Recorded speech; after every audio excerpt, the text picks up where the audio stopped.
I'm Elizabeth McCall, and I'm the Master Distiller for Woodford Reserve. So I graduated in 2003 from Ballard High School.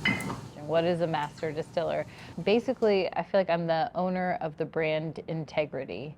And so what does that mean? Obviously, quality of the liquid is number one, but then innovation, so making sure that every master's collection, distillery series, or now it's just the world has really opened up to innovation in whiskey. So any kind of little one-off you see, that will come from me. So it's a multifaceted role, and it's fun, and I get to touch every aspect of Woodford Reserve.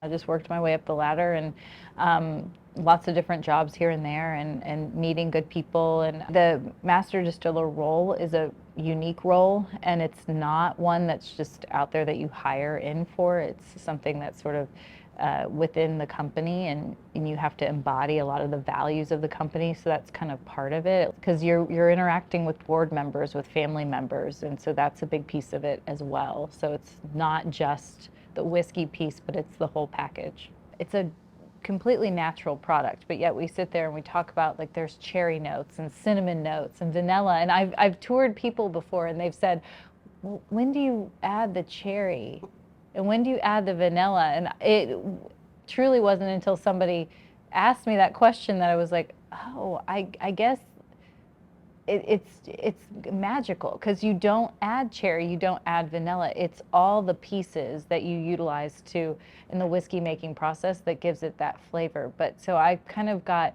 intrigued by just this natural process that creates this beautiful spirit, and it is American, so it's kind of owned by the U.S. and nobody else has that.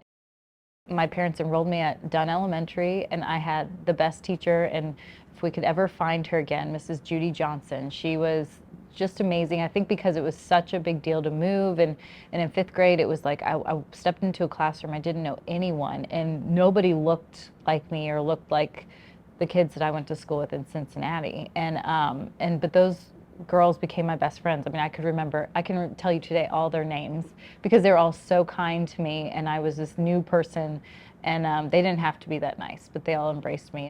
And I do remember one day, like, going into class, and there were these girls, they were talking, gossiping about another little girl, and I got involved in it. I was just standing there listening and just kind of whatever, and she pulled me aside and she was like, Elizabeth, I expect you to be more of a leader, and you're not really being much of a leader. You're kind of getting involved in following with these other girls. You need to show a better example. That's not how we treat people. And I was like, oh my gosh, okay. But it was like this amazing way to teach you without punishing you. It was just with such positivity and great influence. So she was amazing.